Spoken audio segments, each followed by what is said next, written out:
Hey guys, it's Max. Welcome to our review of the brand new Sony A9.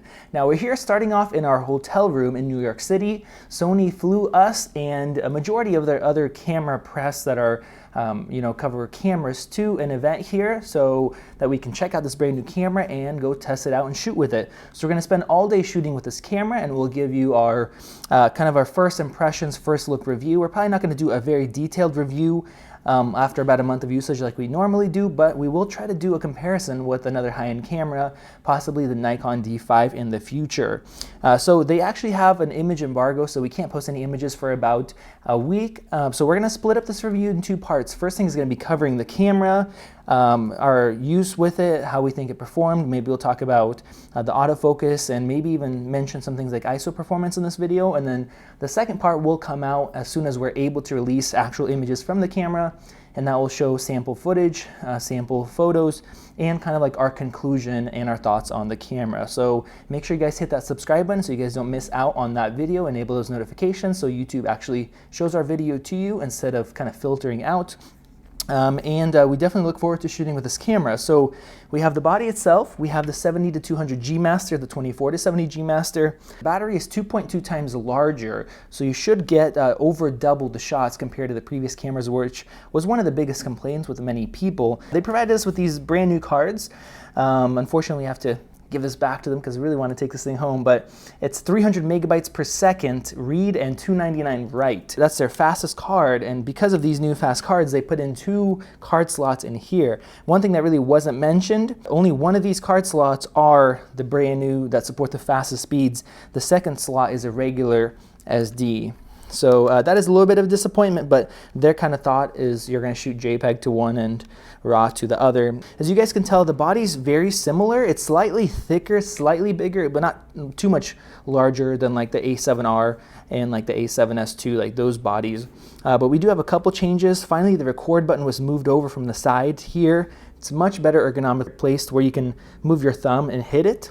And then over here we have another dial, and below we have our manual focus, continuous single, and those kind of changes. So that is very nice to have. And then like we have our high, medium bracketing. So that is definitely nice. On this dial here, everything's pretty much the same except they added the S and Q, which is slow and quick. So if you want to do slow motion, have let's say 1080p at 120, which is a feature this camera has, twist to that, and then you'll be able to shoot slow motion, and then go back and you'll be in the video mode. Now, in addition, we also have a brand new viewfinder in here, high resolution and also high brightness. So they said it's twice as bright as before. When you get out of the box, it's not set to the brightest level, but you can change it up and it really does get quite bright. On the back here, I believe the actual resolution of the LCD display is the same, but it is a touchscreen. So you have to enable that in the menu, unlike the 6500, which comes with it. So that kind of got a couple people stumped. So it is a touchscreen. We'll be testing that out, and it does flip down and up. It does not flip out. And then, of course, one huge add-on is the joystick. So you can use that to select your focus points, and it feels quite nice. I like the design. It doesn't feel like you'll accidentally bump anything. And then on this side, we have Ethernet port, and then the flash connection right there. Then we have our headphone and microphone jack, USB, and HDMI. So that's the body, and let's go out to our first shooting location. So we're on the bus heading out to our first location, and while we're here, I'm gonna do some buffer tests. So I have a stopwatch here, and we have the fastest card inside the camera. We're gonna test out how long it takes to fill the buffer. They already give us those numbers. I think it's about 220, maybe slightly more, I forget the exact number. But you can fill up a buffer, but how long does it take for it to clear out? Because you have to wait for the buffer to clear before you go into your menu. So let's start this up. This is RAW, and we're shooting 20 FPS RAW right now. I'm gonna wait for it to clear up, and then I'm gonna hit my stopwatch. Okay, and it gives you a readout here, how fast it's clearing it out. So about 70 photos left. 36 seconds to clear out. I'm gonna put in a slower card, still UHS 2, we'll see how that does, and then a regular card that everybody has. So we tested a few more cards. We have a Delkin Devices, also UHS 2, and it was about the same speed as the Sony, about 35 seconds. Tested 3 UHS 1 cards, and even though the price ranges are different on these cards, they all were about the same, between 130 to 150 seconds. So we'll link all these cards in the video description and the exact times that it took to clear a full buffer on the Sony.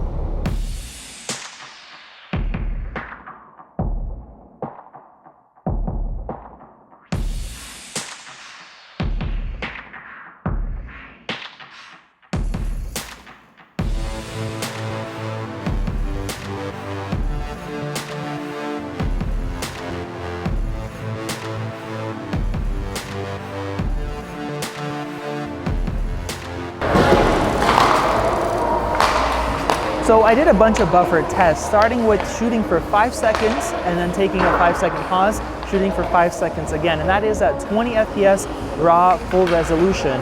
And after about 5 or 6 sets of those, I would fill up the buffer and have to wait for it to go down. So I lowered it down to about 3 seconds of shooting and then 5 seconds of taking a pause. That got me longer before the buffer filled, but it still did fill. I lowered it down to 1.5 seconds, about 30-35 images, and then taking a 3-second pause. This is how a lot of people do shoot. At that point, the buffer never filled, and I could keep shooting and shooting and shooting in that type of a scenario. So if you do need to shoot like that, you won't fill up your buffer. If you need to shoot for 5 seconds or constantly nonstop, which I don't think too many people have to do that, then it will fill up. Of course, you can also lower it from 20 FPS down to a lower setting, and then you'll have less buffer issues there.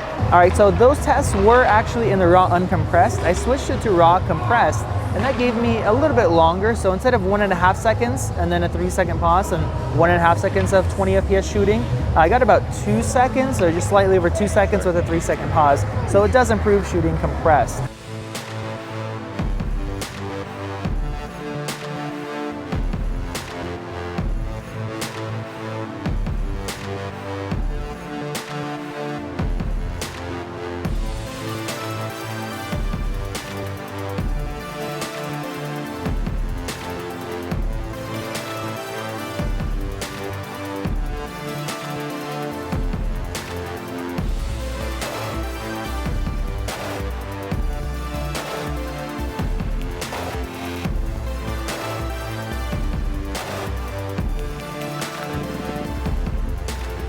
So we're taking a look through the menu here, and I wanted to check out the dual card slots, how they have it set up.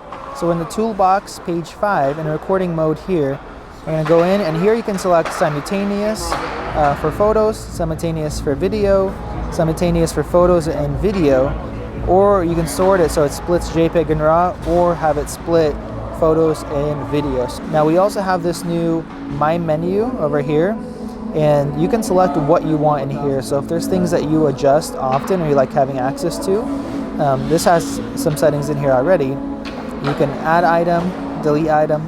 You can kind of bypass the Sony menus that are difficult by setting up your own. So very cool to have that. All right guys, so we just finished up shooting hockey and the ice skaters, and I was shooting both 4K and then 120p in 1080p, and then also I was taking photos. So I tried to do a nice mix of everything. In the photo mode, that no blackout viewfinder is just crazy. It's incredible, basically. I didn't really have issues with buffer. You don't really just constantly shoot and shoot and shoot. You shoot a little bit, stop, wait until action comes again, shoot again. So the buffer was working great for me. As far as the tracking, I haven't looked at the images on the computer, but we'll look at everything, and then we'll tell you guys kind of like the statistics, what our hit ratio and stuff like that was in part 2 of this video. But at least in the LCD screen, it looked like it was tracking very well. But of course you have to look at a bigger monitor to see that. Now, one interesting thing that I figured out is that in the 120p, so 120 FPS and 1080p, there is not an additional crop.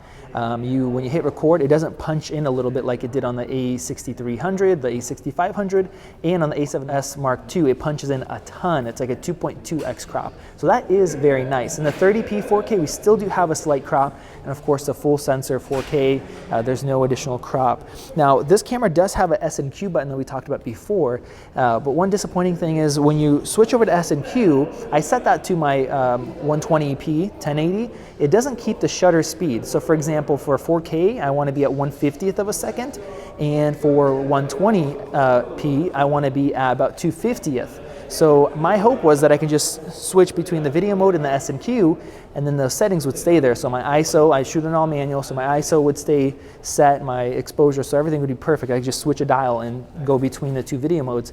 But your exposure settings, they don't change. So no matter if you're a manual photo for photos, the video, or the S&Q, it changes. So each time you switch back and forth, you have to adjust your settings. So it kind of almost defeats the purpose for having that separate dial.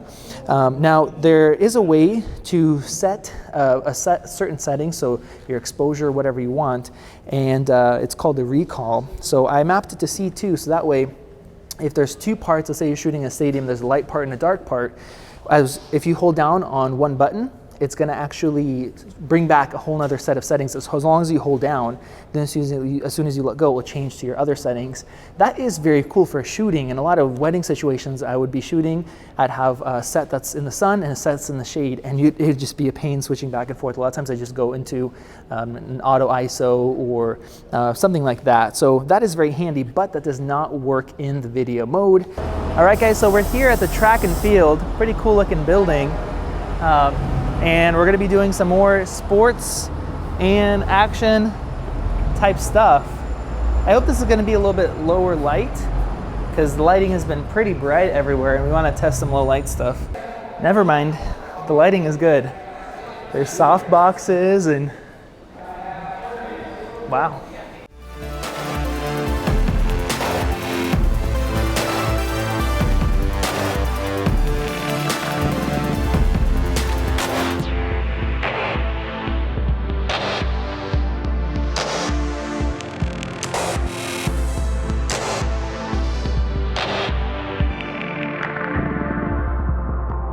All right, guys, so we're back in the hotel room. We tried to do a conclusion where the track and field was, but it was just way too loud and the lighting was bad if we try to get away from the actual area where all the action was happening. But we spent over 3 hours there and I got a lot of hands-on time with this camera. We have to turn this in like right now. So we're gonna do the conclusion here and just share some of my thoughts. Overall, it's an excellent camera. I think it's gonna sell insanely well. It's $4,500, which is not cheap, but you gotta keep in mind, like I mentioned, it's going against cameras that are $6,000 or $6,500. So there's a couple things that I wish I would have seen differently. So the body is slightly larger than the A7R II, and I wish they made it a little bit larger. If people are gonna switch over from, you know, the D5 or 1DX Mark II, they're gonna be used to much larger cameras. So this camera, if it was 10% larger, just to get you a little bit better of a grip, I would have personally preferred it. Now I have larger hands and I spoke to some other people who have smaller hands and they didn't have a problem, but my hand would just keep pressing into this lens here.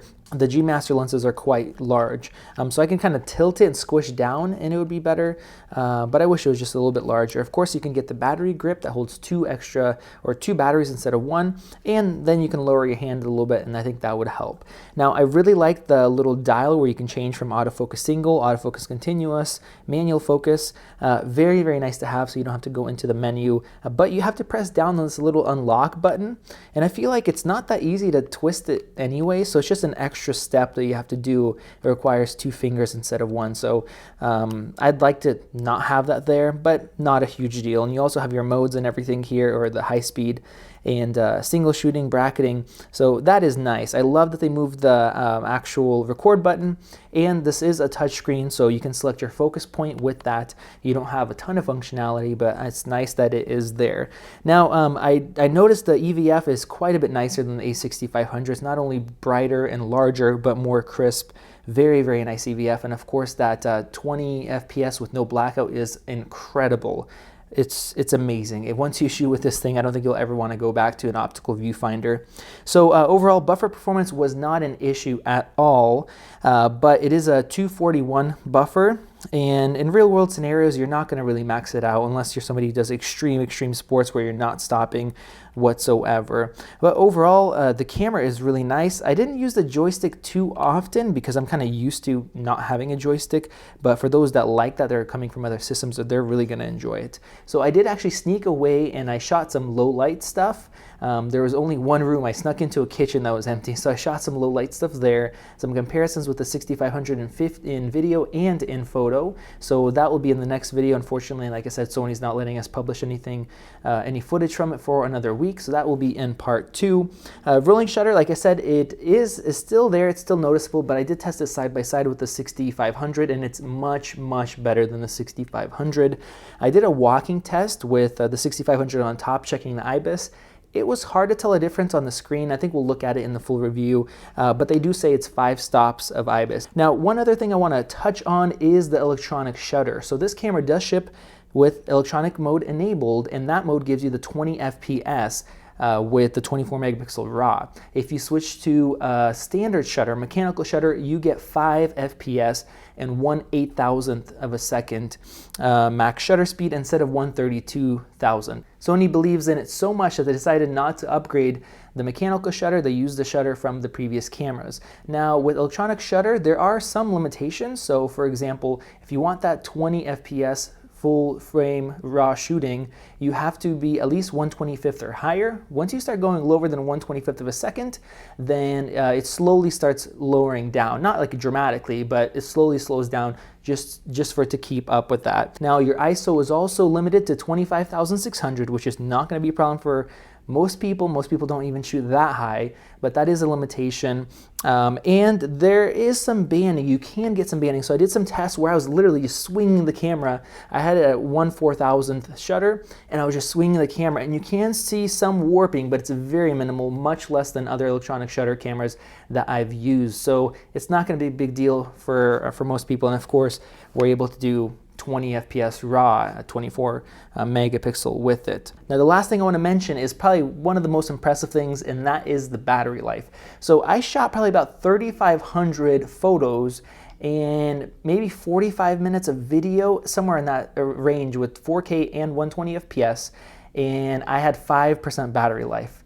And so that is crazy. And some other people said they shot 4,000 photos of people that don't shoot video and they still had a little bit of battery life left. So very impressive. And I did a short battery test in 4K video. So I recorded it for about 15 minutes and I got about 10% battery life lowered from the full battery. So that tells us it should be over 2 hours of recording per battery. So everybody was impressed with the battery life. Even the Sony engineers and techs that were there, they were just really impressed how much shots people were getting out of this battery.